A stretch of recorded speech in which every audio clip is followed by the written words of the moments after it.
Hello everyone, welcome to our channel Commerce Brainry. As you all know, Commerce Brainry has started a series of videos on some common professional as well as academic topics.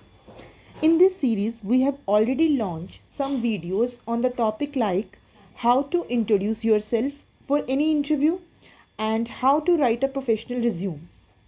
So continuing to that series, today's topic will be related to PAN card. So let's know all about the PAN. Before starting, let me give a brief intro of myself. My name is Sonia Dara. I'm co-owner of the Commerce Brainry. I'm a qualified chartered accountant and assistant professor by profession. So let's start our today's topic, that is PAN card.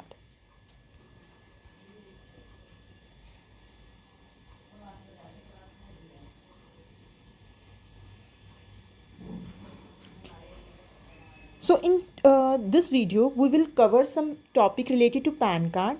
These topics are: what is a PAN card? Structure and validation of a PAN card, why we need a PAN card, and how you can know your PAN card. If you are having your PAN card, then how you can know the status of your PAN card. तो सबसे पहले हम देखते हैं कि PAN card जो pan number होता है वो होता क्या है. बेसिकली जो पैन है that stand for permanent account number.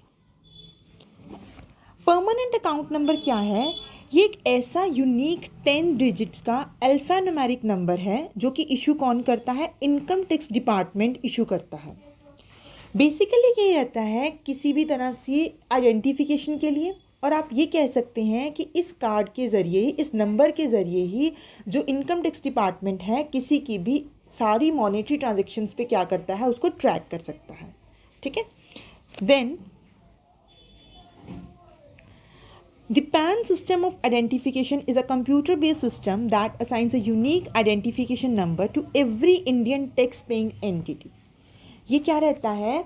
एक unique national and permanent number रहता है और इस पर कोई भी इफेक्ट नहीं पड़ता कि अगर आप सपोज अपना एड्रेस चेंज करते हो तो आपके पैन कार्ड नंबर का उस पर कोई इफेक्ट नहीं पड़ता. देन ये क्या रहता है? एक यूनिक नंबर है और एक बंदा जो है वो एक ही पैन नंबर को अपने पास रख सकता है. मीन्स एक बंदे का एक से ज़्यादा पैन कार्ड नहीं हो सकता. It is illegal to own more than one PAN. Then now our next topic is where do we use PAN card. कि पैन कार्ड जो हम लेते हैं या पैन नंबर जो हमारा होता है उसको हम यूज़ कहाँ पे करते हैं. देन इसको यूज़ कहाँ पे किया जा सकता है? For IT return filings. कोई भी आपकी इनकम टैक्स रिटर्न फाइलिंग के लिए हमारे पास पैन नंबर होना ज़रूरी रहता है. For opening a bank account. Then buying और selling a motor vehicle worth more than 5 lakh. अगर आप ऐसी एसेट को बेच रहे हो जिसकी वैल्यू 5 लाख से ज़्यादा है, देन आपके पास पैन नंबर होना ज़रूरी है. अगर आप कोई अपने डेबिट कार्ड के लिए अप्लाई कर रहे हो, कोई ज्वेलरी परचेज़ कर रहे हो जिसकी वैल्यू 5 लाख से ज़्यादा है, तो आपके पास पैन कार्ड होना ज़रूरी है. अगर आप ऐसी कोई इन्वेस्टमेंट कर रहे हैं सिक्योरिटीज़ में जिस पे मोर देन 50,000 की अमाउंट है, तो आपके पास पैन कार्ड होना चाहिए. और ये क्या रहता है? हमारे पास एक प्रूफ ऑफ आइडेंटिटी बन जाता है. एक फ़ोटो आईडी प्रूफ की तरह भी आप इसको यूज़ कर सकते हैं. किसी तरह के फॉरेन एक्सचेंज के लिए आपको चाहिए हो सकता है. कोई भी प्रॉपर्टी की बाइंग एंड सेलिंग कर रहे हैं या फिर कोई लोन्स वगैरह आप ले रहे हैं तो भी आपको पैन कार्ड की ज़रूरत रहती है. इसके अलावा अगर आप बैंक में विड्रॉल करवा रहे हो या डिपॉजिट करवा रहे हो more than 50,000, then you have to submit या have to show your PAN card. Then cash deposits के लिए टेलीफोन कनेक्शंस आपने लेने हैं नए, इंश्योरेंस प्रीमियम आप मोर देन 50,000 का पे कर रहे हो, देन आपको पैन कार्ड की ज़रूरत पड़ेगी. देन नेक्स्ट क्वेश्चन हमारे पास आता है कि पैन कार्ड जो रहता है वो कौन ले सकता है, कौन इशू करवा सकता है. Then answer will be any person, company, HUF, trust and any other bodies. कोई भी जो है इनमें कवर होते हैं वो अपना पैन कार्ड ले सकते हैं. So this is a picture of PAN card. This is how a PAN card look like.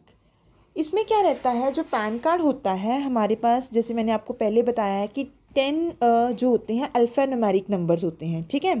उसमें हमारे पास क्यों क्या रहते हैं, जो नंबर हमारे पास रहता है उसमें जो पहले 5 होते हैं वो रहता है अल्फ़ाबेट्स, देन जो 4 होते हैं उससे नेक्स्ट वो रहता है हमारे पास कोई भी न्यूमेरिक, एंड लास्ट में क्या रहता है, अल्फ़ाबेट रहता है।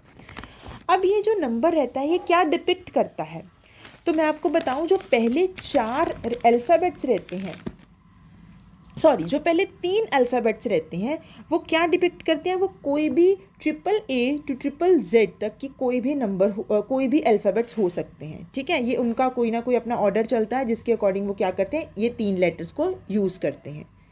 देन जो फोर्थ हमारे पास रहता है, जो हमारे पास जो फोर्थ अल्फ़ाबेट रहता है वो रहता है आइडेंटिफाई करने के लिए कि जो पैन कार्ड नंबर है या पैन कार्ड है ये किसका है। लाइक अगर हम बात करें कि अगर ये इंडिविजुअल का होगा तो ये हमारा जो फोर्थ अल्फ़ाबेट होगा वो होगा P। कंपनी के केस में यूज़ होता है C, HUF के केस में यूज़ होता है H, AOP के लिए यूज़ होता है that is association of person, उसके लिए यूज़ होता है A, कोई भी बॉडी ऑफ इंडिविजुअल्स के लिए B, गवर्नमेंट एजेंसी के लिए G, कोई भी आर्टिफिशियल जुडिशियल पर्सन के लिए J, and L for local authority, किसी भी फर्म LLP के लिए F रहता है, और ट्रस्ट के लिए क्या रहता है, T। मीन्स आप उसके फोर्थ अल्फ़ाबेट से जज कर सकते हो, पता लगा सकते हो कि ये जो पैन कार्ड है ये किसको बिलोंग करता है। देन नेक्स्ट आता है इसका जो 5th करेक्टर रहता है। 5th जो करेक्टर रहता है वो किस चीज़ को रिप्रेजेंट करता है, वो बेसिकली रिप्रेजेंट करता है कि जो पैन होल्डर्स होता है उसका जो लास्ट नेम होता है या जो सर नेम होता है, लास्ट नेम और सर नेम जिसे हम बोल देते हैं, उस नेम का जो फर्स्ट अल्फ़ाबेट होता है वही अल्फ़ाबेट यहाँ पे क्या बन जाता है, हमारे पास 5th करेक्टर बन जाता है। लाइक अगर सपोज हम ये बात करें कि जैसे कि आपको पिक्चर में शो हो रहा है, ठीक है, यहाँ पे हमारे पास क्या है, जो बंदे का नेम है दैट इज़ D मणिकंदन, ठीक है। तो यहाँ पे उसका सरनेम मणिकंदन के नाम से है, तो उसका जो M होगा यानी कि फर्स्ट जो आपका जो अल्फ़ाबेट होएगा वो हमारा क्या बन जाएगा, 5th करेक्टर बन जाएगा। ये इंडिविजुअल के केस में होता है, ठीक है। अगर कोई नॉन इंडिविजुअल है तो उसके केस में क्या होता है, उस पैन होल्डर का जो फर्स्ट नेम होएगा उसका जो फर्स्ट करेक्टर होएगा वही उसका क्या बन जाएगा, 5th करेक्टर बन जाएगा। देन नेक्स्ट हमारे पास जो रहते हैं वो रहते हैं 4 न्यूमेरिक्स रहते हैं, ठीक है, और लास्ट में हमारे पास क्या रहता है, एक अल्फ़ाबेट होता है, ठीक है। देन नेक्स्ट आता है हमारे पास how do I know my PAN number. अगर आपके पास ऑलरेडी आपका पैन नंबर है, ठीक है, या आप पता लगाना चाहते हो कि आपका पैन नंबर क्या है, तो आप ये सारा स्टेटस चेक कर सकते हो। हमारी जो साइट है इनकम टैक्स इंडिया, हमारी रहती है इनकम टैक्स इंडिया efiling.gov.in, इस साइट पे जाके आप अपना पैन कार्ड का स्टेटस चेक कर सकते हैं, ठीक है। तो इसके हमारे स्टेप्स क्या रहते हैं, जब भी आप इस साइट को विजिट करते हो तो वहाँ पे ई सर्विस के क्विक जो लिंक होते हैं वो आपको शो हो जाएंगे पैन कार्ड से रिलेटेड। देन आप उसमें ये सारी अपनी डिटेल्स जो भी वहाँ पे मांगी जाती है, name, date of birth, PAN number जो भी आपका होएगा, ठीक है, वो सब कुछ फिल करके then select the status, then जो वहाँ पे कैप्चा कोड होगा वो आपको फिल करना पड़ेगा, and you have to submit, you have to click on the submit button. तो ये वाली जो साइट रहती है, ये वाली विंडो आपको इस तरीके से शो करेगी। मैं डिस्क्रिप्शन बॉक्स में साइट का लिंक जो है आपका वो आपको शेयर कर दूंगी, तो यहाँ से आप पता लगा सकते हो अपने पैन कार्ड का स्टेटस।